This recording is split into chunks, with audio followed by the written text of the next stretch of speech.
Yung bang actually, sa totoo lang, noong una ko palang narinig to, napansin ko na yan. Bakit kaya niya binanggit yung INC? Ano kaya ang dahilan at kaya niya binanggit yung... Kaya ni-research natin kung ano ba ang dahilan kung bakit nabanggit niya na kesyo daw, na nagpapahanap si Pangulong Duterte na pulis na taga-INC para magpatupad ng war on drugs nationwide. O, ito yung sinabi ni Garma, pero bago po yan, kumuha muna kayo ng tissue. Tissue, alam niyo yung tissue? Ano nyo, baka mamaya pati kayo maiyak. Baka kayo madamay din sa pagdadrama nitong babae na ito. Ito, pakingge.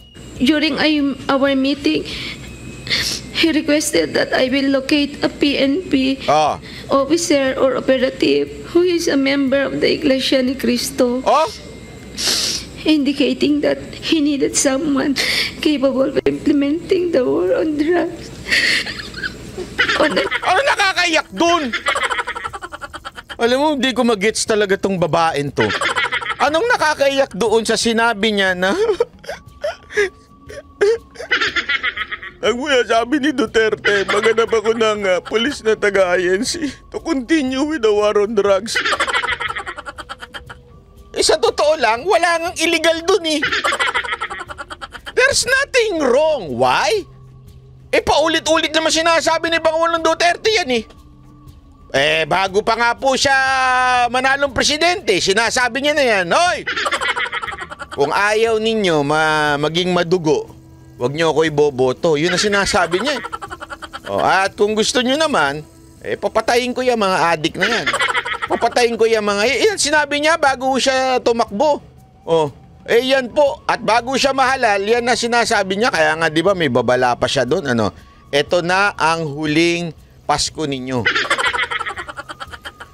Sabihin, walang bago. Ika nga. Diyan sa pronouncement niya na yan. Bakit ka umiiyak? Hindi ko mag-gets eh. Anong kinaiiyak mo dyan? Alam naman na namin yan noon pa. Nagpapahanap daw ng pulis na taga-INC, doon ka naiiyak? INC member ka ba? Mahal mo ba yung pulis? Baka naman, di ba kasi nadidinig ko? Baka naman, yung pinapahanap sa'yo, mahal mo sa buhay. Di ba? Ulitin natin sinabi niya. Meeting, he requested that I will locate a PNP officer or operative who is a member of the Iglesia ni Cristo. Kailangan daw ang isang officer na pinapahanap ni Pangulong Duterte di umano ay isang taga-Iglesia ni Cristo. Dito na, sinisimulan ng binababoy ang iglesia dito. Indicating that he needed someone capable of implementing the war on drugs. Iyak mo pa todo. National. Bakit wala luha yung iyak nito? Level. Ayun. Kasi remember, bakit ko ba sinasabing binababoy? Remember, ang diskarte ka dito kasi ng mga congressman, yung Kamara, ang diskarte nila dito, siraan si Pangulong Duterte by saying na may reward system na nangyayari upang patayin ng mga pulis ang mga inosenteng kababayan natin. Yun ang kanilang kwento, script, ika nga. Patayin yung mga yan. Magkakaroon tayo reward money. The more you kill, the more you get paid. Parang ganon. So sa madaling salita, insinuating na illegal yung inuutos ni Pangulong Duterte.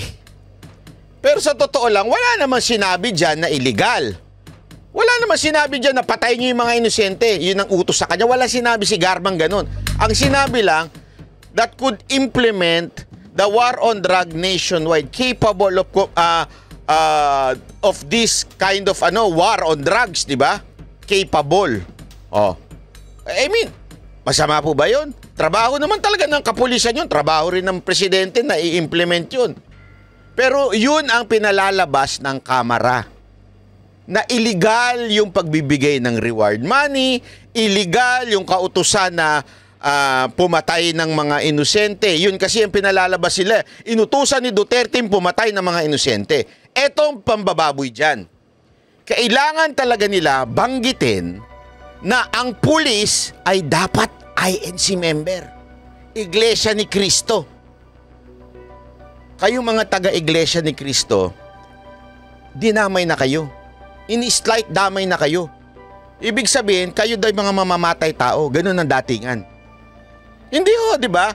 Huwag na tayo magpabali-baligtad. Bakit ang dating dito, madugo ang war on drugs? Ang utos ni Duterte ay madugo. Ang utos ni Duterte ay illegal sa pulis. Sino mag-i-implement? Kayo, mga taga-INC. Ibig sabihin, mga kababayan, kayo mamamatay tao. Nakikita nyo kung paano kayo binababoy? Yan ang sinabi sa inyo. Sige, obserba natin ha. Ipapakita ko sa inyo kung paano kayo dinamay. Papakita ko. During Anong date yan? Nandun sa kaliwa. Kinuha ko mismo yan sa website nila. October 11. Yang salita na yan. Ano ba mga nangyari before October 11? Okay? Ano nangyari before October 11? Yung mga unang panahon, unang hearing, wala pang sinasabi si Garma na ganyan. Ang sinasabi niya, umiyak pa nga siya na sinasabi niya, wala naman ako inuutos na ganyan, wala naman ganyan, wala ganyan. Kaya nga ho siya na-contempt. Di ba? Kaya siya paiyak-iyak pa. Ngayon, umiyak pa rin siya pero iba na kwento. Sinisiraan na si Duterte at dinadamay na ang INC. Tama, mali. October 11. Ayan po, nakasulat sa ibabaw, sa may kaliwang bahagi. October 11. Ano ba meron before October 11? Gusto nyong malaman? Eto po.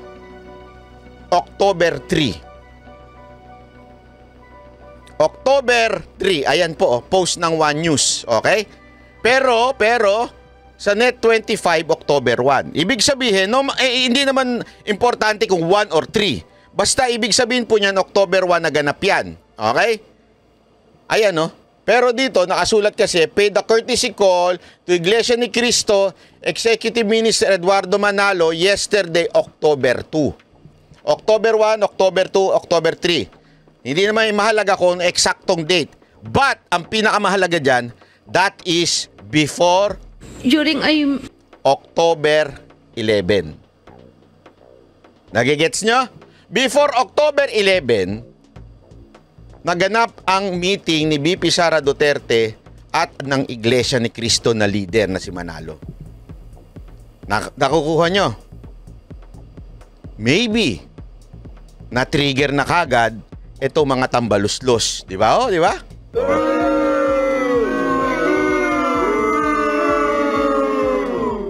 Ang problema, sana kung yun lang. But there is more. Wait, there is more. Ano sumunod? Pasok. October 10. Hindi po yan October 12 kasi baka sabihin ng iba, October 12 yun nakasulat dyan. Yung kay Garma, October 11. Hindi po. Yan po ay October 10. Nitong, kasi ito po yung post ni Senator Bongo. So, ibig sabihin, the day before October 11, which is yung kay Garma, before siya magsalita ng October 11, may naganap pang isa. After kay VP Sara Duterte, si Pangulong Duterte naman ang nakipag-meet. Ayan, nitong October 10, ayan, meron ng inisquarean ko na, bumisita si PRRD. Ayan, nalinaw. October 2, VP Sara Duterte. October 10, Pangulong Duterte. October 11, binaboy na ang INC ng mga tambaluslos.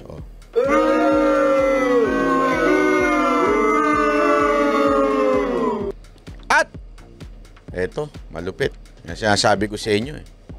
Ganyan ho dumiskarte etong mga tambaluslos, mga bata ni di ba? Bata ho ni Crocodile. Ganyan ho. Nakita kasi alam nyo, ito laging sinasabi, Actually, kinikwento na ho yan sa amin. Di ko na lang sasabihin sa'yo. Basta isa sa mga Duterte nagkwento sa amin yan. Anyone daw na dumikit sa kanila, anyone na mapalapit sa kanila, ay talagang nai-insecure daw. Yan si Tambaluslos. Nai-insecure daw sila, yung mga Tambaluslos na yan. Dahil feeling nila, pag hindi ka kaibigan, kalabang ka. At pagkakaibigan ka ni Duterte, ng mga Duterte, definitely kalabang ka. Kaya nga, alam mo, meron niyang kwento dyan, meron akong congressman na kaibigan dyan, sabi nila, sila mismo sinabihan eh. It's either you're our friend or our enemies. Di ba? Friend ba kayo or enemies namin kayo? Kasi kung friend namin kayo, you have to support etong Quadcom investigation. You have to attack the Duterte. Or, di ba? Kaaway namin kayo, we will make sure we will attack you. Ibig sabihin, walang middle ground. In line with that, kahit nga po ako di ba? Sabi ko naman sa inyo, naalok ako kaya lang, hindi ko na sasabihin kung sino yung nag-alok, ha? Read between the lines, ika nga. Naalok ako, Tumanggi tayo, Tumanggi po tayo. Ano nangyari? Hindi ka namin kaibigan. Alabang ka namin. Sige, ito demanda. Hindi ko na lang po sasabihin kung sino. Ganun Ganun ang usapan ngayon. Kaibigan ka? Okay. Atakin mo mga Duterte. Kalabang ka? Ay kaibigan ka ng mga Duterte? Kalabang ka namin. Pagkakalabang ka namin, bababuyin ka namin. Kaya nga, eto. Kaibigan ka ni BP Sara Duterte? Kaibigan ka ni PRRD? Ano ang resulta? Ito ang resulta. He requested that I will locate a PNP officer or operative who is a member of the Iglesia ni Cristo. So, tandaan ninyo yung kwento, ang script nila, si Duterte nag-utos sa pulis o mga mamamatay tao na pulis na mag-e-execute ng EJK para sa mga adik. Yun ang pinalalabas nila. Illegal na utos, pinalalabas nila. Berdugo si Duterte. Sino ang gagamitin? Pulis na berdugo. Pulis na mamamatay tao. Sino ho yun? Iglesia ni Cristo. Kaya nga mga kababayan ko, Iglesia ni Cristo, di ba paulit-ulit namin sinasabi ito noon ng mga banateros? Yung ginawa nila sa KOJC, simula pa lamang po yun. Remember, mga kapatid naming Iglesia ni Cristo, kaming 5 banateros, we are not part of KOJC. We are not members of KOJC. Iba ho, hindi ho kami magkakarelihiyon. Iba ho ang aming paniniwala sa paniniwala ni Pastor Kibuloy. Pero bakit po namin pinagtanggol? Kasi nakita namin yung panggigipit sa relihiyon na yun. This time, sabi nga ni Boss Dada, kasama nyo kami. Kayong mga tagi-iglesia, hindi namin kayo same ng paniniwala, ng tulad ng hindi namin paniniwala ni Pastor Kibuloy. And yet, kasama nyo kami. Kasi mali po ito.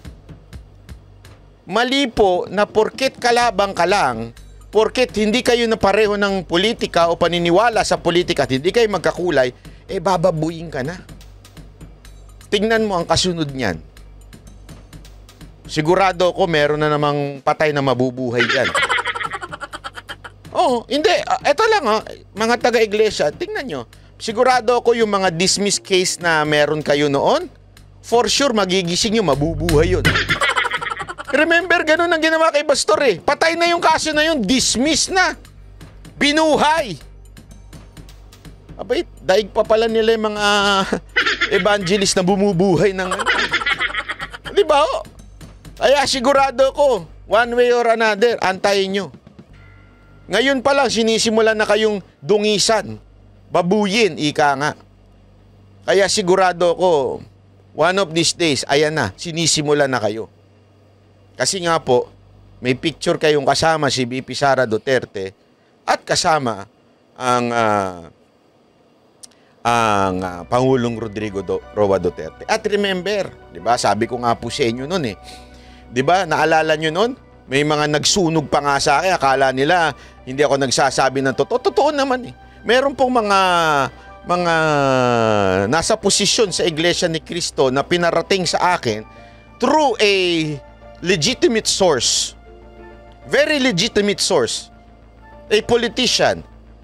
Tumawag daw sa kanya, tinawagan ako at sinasabing ilabas ko daw sa social media na ang Iglesia ni Cristo ay against sa PI, yung People's Initiative. Nagdalawang isip ako noon. 'Di ba sinabi ko sa inyo, nagdalawang isip ako kasi baka mamaya naglolo ko lang itong kaibigan ko o baka naman hindi talaga taga-iglesia yung kausap niya at hindi mataas ang posisyon. Pero sinigurado ko Sinigurado ko dun sa kaibigan ko. Itong kaibigan ko hindi nagsisinungaling sa akin. At ito, may mataas ang posisyon. Mataas itong taon to. Isang opisyal ng gobyerno. Mataas ito at sinabi niya, oo, pinararating talaga sa'yo. Nasabihin mo daw sa vlog mo na against sila sa PI. Ako sa totoo lang, kinakabahan ako noon. Pero nagtiwala ako doon sa ministro na kausap po nung kaibigan ko. Nagtiwala po ako sa kanya na parte siya ng leadership ng INC. Sabi ko, sige, dahil sinabi niya yan, sasabihin ko, pangahawakan ko yung salita ninyo. Inilagay ko yung pangalan ko dun. As in, sinabi ko, sige, sasabihin ko. Kasi isipin nyo kung hindi totoo yun, sunog ako dun. Yung credibility ko bilang vlogger, wala na. Mahihirapan akong bawiin. Kasi sunog ako. Pero inilagay ko kasi may tiwala ako dito sa mga leadership na Iglesia ni Cristo. Kasi sila pag nagsalita, talagang paninindigan. O sinabi nila yun, pinanindigan ko. At alam mo, yung mga sumunod na araw, yung mga bata ng tambaluslos, yung mga vlogger na bayaran ng mga tambaluslos, kinontra ko. Hindi daw totoo yun. Hindi daw totoo. Alam mo, sumunod na nangyari. After 2 days or 1 day, lumabas doon mismo sa programa na balita na istasyon ng INC. Kinukumpirma nila na hindi po talaga sila sang-ayon sa PI.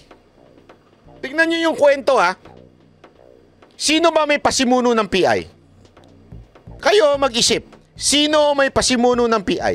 Alam naman po natin, according to the senators and with all the resources na nakita natin, news, walang iba kung hindi kamera. At siyempre, si Romualdez mismo ang pasimuno ng PI. So, ito ang tanong. Doon kaya sa inilabas ko at inilabas din ng news ng INC doon sa, I think it was net 25. Sorry, hindi pala net. Tama. Tama ba ako? Tama. Hindi, sulat yun lang ako, tama ako. Sorry kung mali ako.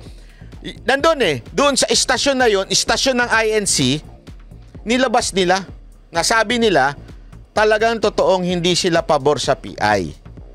Ang tanong, nagtanim kaya ng galit ang mga tambaluslos dahil doon?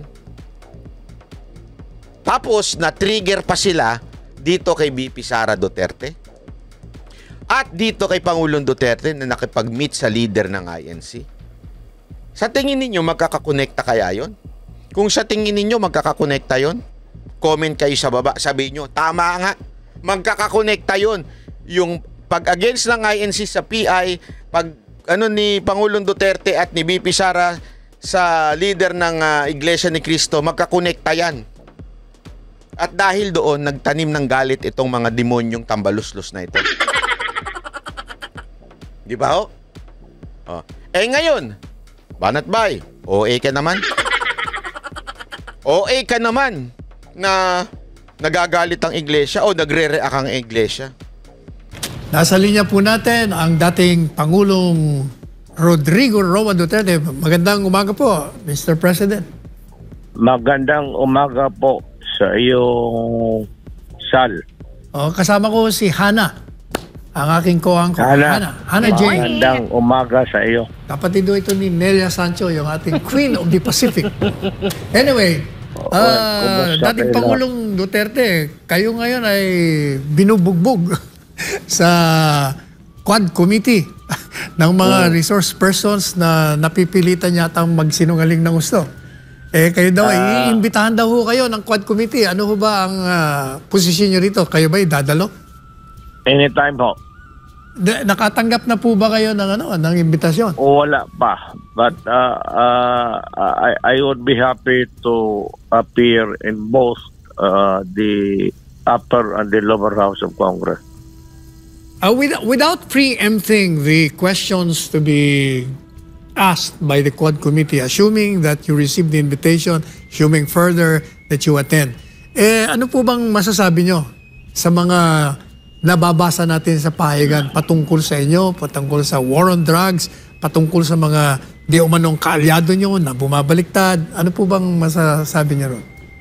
Well, let us begin by saying that that is really what is life is all about.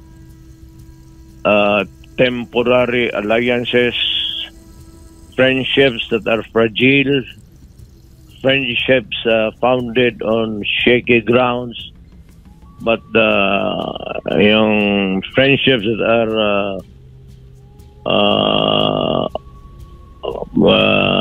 nakadikit talaga sa lupa, kagaya ng pagkakaibigan natin. There are so many kinds of friendships, and so it does not really surprise me that mga bagay na ito, politiko ako mga bagay na ito, from time to time, this kind of little crisis or crises would prop up, and we'll just have to deal with the problem as the way that we should deal with any problem in life. Ganun ang tingin ko, Sal. And because there are many persons already called or about to be called, or baka may mga ibang tao pa ay kung ito lang naman, it's all about me, di ako na lang. Bakit pa yung ibang tao? Ako na mismo ang tawagin nila at ibibigay ko sa kanila ang sagot na gusto nila. Yung gusto nila, hindi ko gusto. Yung gusto nila. As a matter of fact, magtanong ako sa kanila before the start of any official proceedings. Sabihin ko sa kanila, anong gusto ninyo na marinig ninyo sa bunganga ko? Ganon ang ko. So wala kayong ibibigay ko sa kanila. Bahala sila kung anong gusto naman nyo itanong. Sa kagaya ito ni Ruena, Regina Garma. Garma. Yan si Garma, laking Davao yan. Laking pulis sa Davao yan. Yan pa sila Leonardo. Marami yan silang grupo, but itong dalawa na ito, grupo ni Garma, were specifically assigned by me to take care sa droga. Yun ang totoo dyan. Ngayon, there is may marinig ka dyan sa narrative ni Garma na magkuha ka ng Iglesia ni Cristo. Alam mo ba, Sal, kung bakit? Bakit to? Alam mo bakit? Because ang Iglesia ni Cristo, may tiwala ako at alam kong may ipapatrabaho ako pati pera. Yung si Leonardo ng Iglesia ni Cristo, sabi ko, magkuha ka. Hindi naman kailangan na kaibigan mo yan personal. But because of the Iglesia ni Cristo, guys, maasahan mo at yung pera mo hindi masayang, hindi ibulsa at gagastuhin yan para sa project na pinapagawa mo sa kanila. Yan ang totoo. Madaling sabi, Ito Mr. na. President, yung pong pinondohan ninyo yung war on drugs. Hindi yung magbibigay kayo ng pera sa mga pulis na pumatay na gaya ng sinasabi ng mga kalaban nyo. Walang pulis na papasok sa ganun. Walang gagong pulis na papasok ng ganun. Makukulong sila. Why would they accept that kind of agreement when it will later on bring their downfall? Magpayagan sila, bigyan mo ng pera, operational funds. Pagkatapos, from time to time, tanungin ko sila, tapos na ba? Sir, medyo kulang pa because yung iba nagpunta ng Cebu, yung iba sumibat sa Zamboanga. We have to do more follow-ups. Sabi ko, dagdagan ko yan. Yan ang sinasabi ng reward. Walang reward yan. Hindi ako magbibigay ng reward. Kung ang pinakamaano sila sa akin is pag mission accomplished, is yayain ko sila sa restaurant, magkain kami, and I congratulate them. In other words, yun ang in other words, Mr. President, yun ang pinaka-reward nila. Giving them recognition of doing their work. At saka, palainom mo yung pulis. Bilang mo 2 boteng scotch. Kaya yung nakikita natin sa iba, pumupunta ka man ng doon kay sa sa bar ni Bong. Yung mga pulis na yun man yan sila. Yung magpunta doon na 4, 5 yun yan sila na maripartida ko sa kanila. Hindi yan ang tatanggap ng pera. Nahihiya. Yan lang sabi. Sige, kapul kayo doon. Inuman tayo.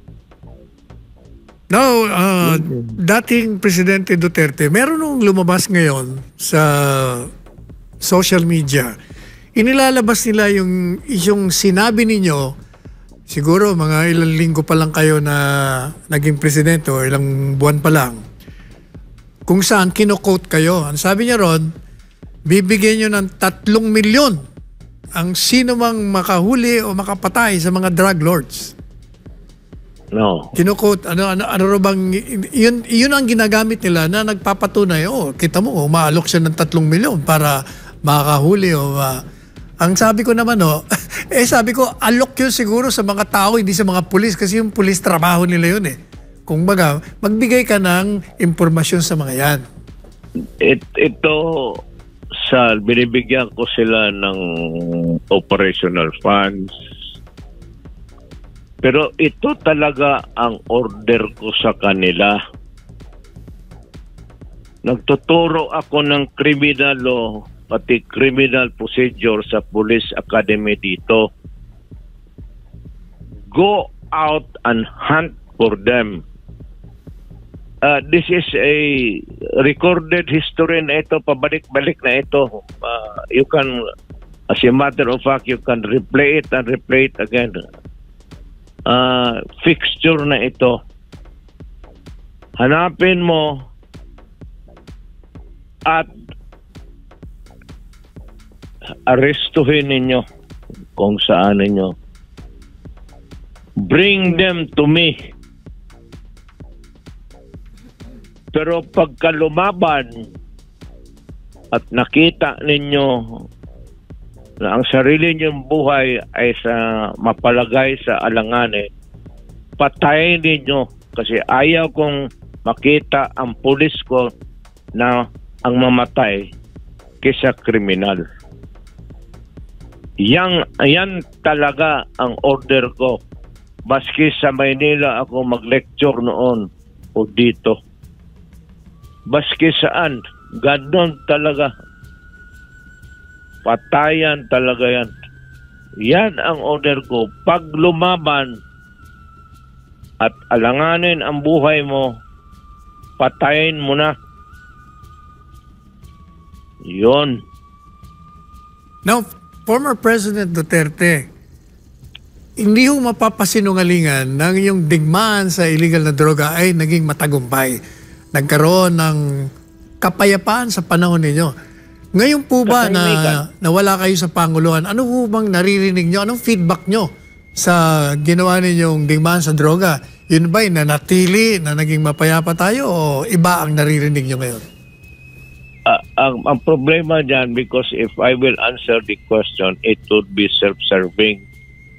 I would rather na yung buong badla, let the people make the proper decision. Ngayon, kung sabihin ng tao na hindi ako nakatulong sa ginawa ko, then I am willing to step down from public office permanently. Kung wala namang silbi yung ginawa ko at yung lahat na namatay at gumana naman yung there was a time na maski saan ka magpunta dito sa Pilipinas, wala namang gumagalaw sa iyo. Kasi nga, wala na yung mga gago.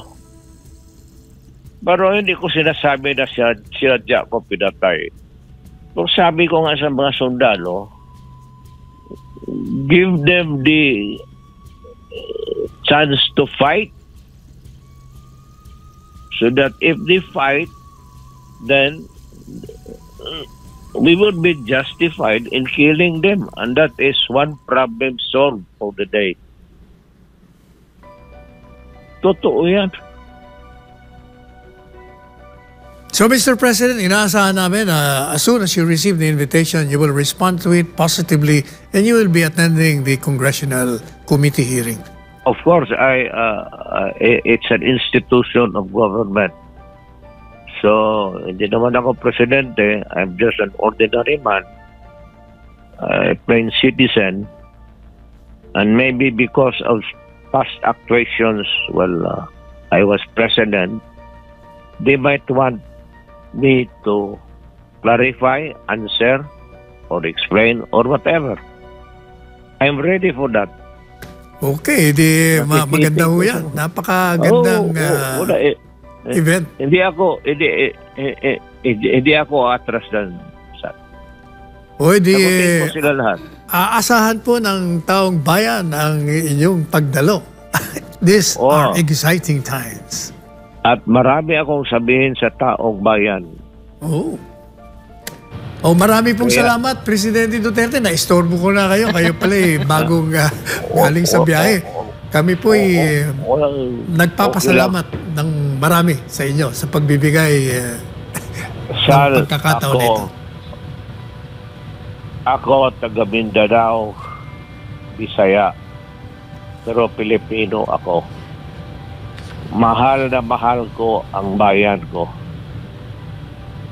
Anybody, narinig mo na yan several times when I was mayor and president, I repeated and repeated it 1,000 times already. Alam na ng taong bayan, whoever wants to destroy my country, and if you will really destroy it, then I will be there to kill you.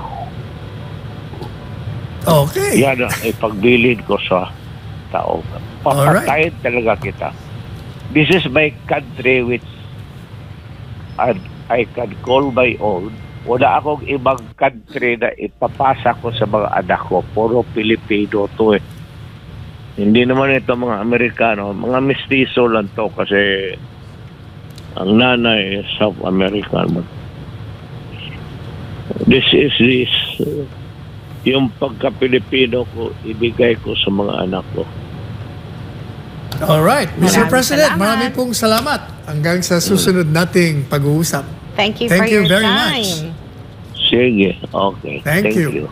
Yan po natunghayan natin mga kababayan, si former President Rodrigo Duterte. At yan po ang exclusive na panayam ni Attorney Salvador Panelo kay former President Rodrigo Duterte. O ayan po, natunghayan niyo po. Dadalaw po daw siya sa invitation kapag nakarating na sa kanya.